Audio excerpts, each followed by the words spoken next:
հետագա գործողությունները պայմանավորված է կտրիչ Ներսիսյանի որոշմամբ, թե այդ թուղթը կարդալուց հետո ինքը ինչ որոշում կկայացնի, կհեռանա, թե կմնա,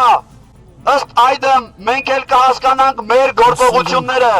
հետևաբար ինչի համար որ եկել ենք այստեղ, թուղթը նրան փոխանցելու, որ նա ծանոթանա հայ ժողովրդի ցանկությանը եւ այդ ժողովրդին առաջնորդող եպիսկոպոսների ցանկությանը ամբողջությամբ կատարված է։ Հետևաբար նախ ուզում եմ շնորհակալություն հայտնել բոլոր ներկաներիդ, որ այսօր այստեղ եք, որ այսօր ձեր առաջնորդների կողքին եք, որ այսօր եկեղեցու կողքին եք եւ խնդրում եմ ձեզ, որ վերադառնաք ձեր տները։ Շնորհակալ եմ ձեզ շատ, Աստված պահապան լինի ամենքիդ։ Հավանիչ տեսանյութը եւ բաժանորդագրվիչ նորությունները բաց չթողնելու համար։